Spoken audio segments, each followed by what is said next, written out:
All right, welcome back. Christopher Cook from Alliance Insurance Services is answering your questions about all things insurance, and we're getting all kinds of text messages about that. This person says, if you have notified a neighbor in writing that his tree is leaning, because we just had a tree question right before the break, whose insurance pays if it falls? If you have notified the neighbor in writing.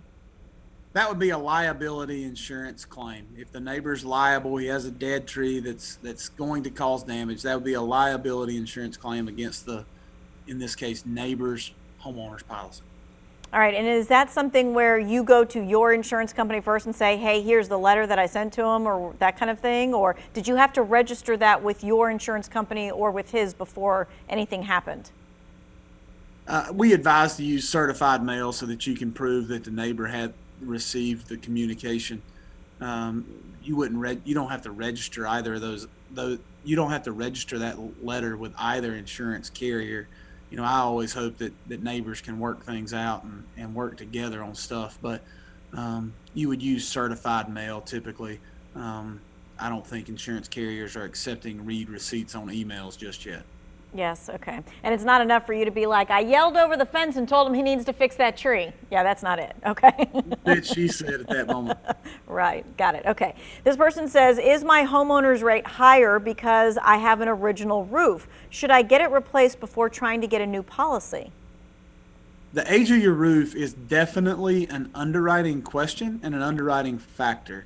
Almost every carrier in our state and throughout the country provides discounts for newer roofs. So you don't have to get a new policy, but when you get a new roof and you notify your insurance company, they will apply the discount.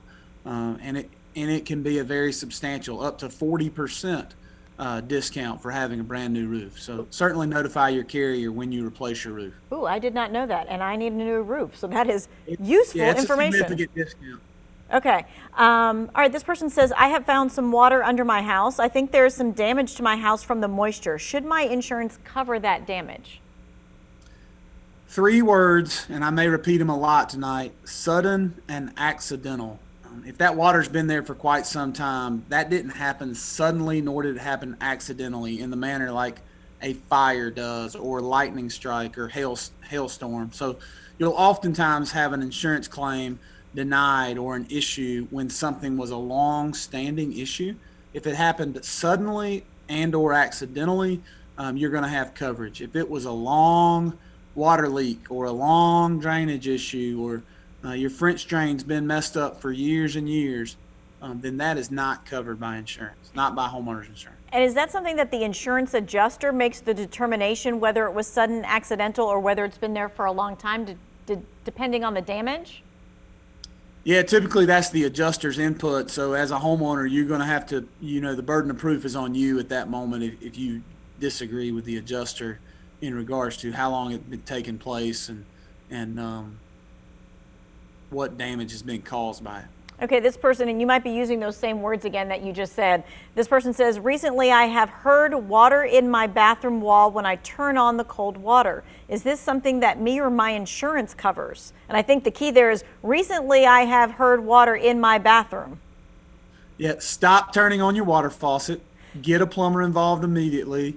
If there's damage and it was sudden and accidental, your insurance carrier would cover that damage.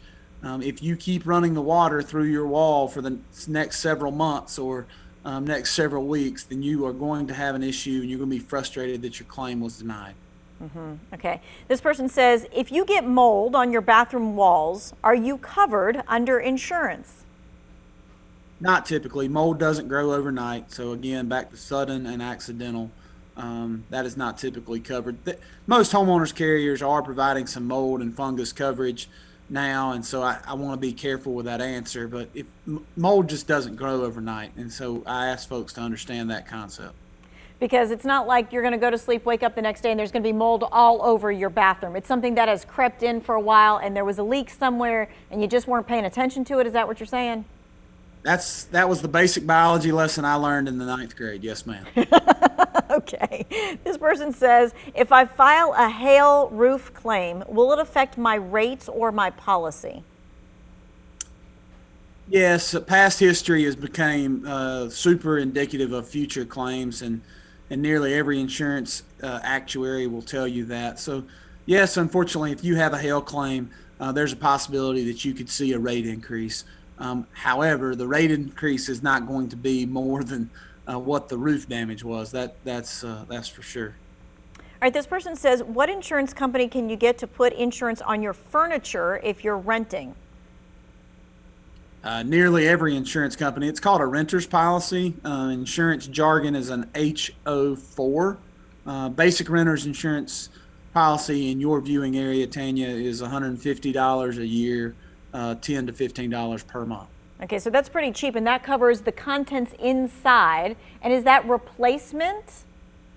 That would be how we would sell it at our agency. Yes, ma'am. Okay. All right. We're going to continue to take your questions. We've got our last segment coming up. You can get those questions in 336-379-5775. We'll be right back.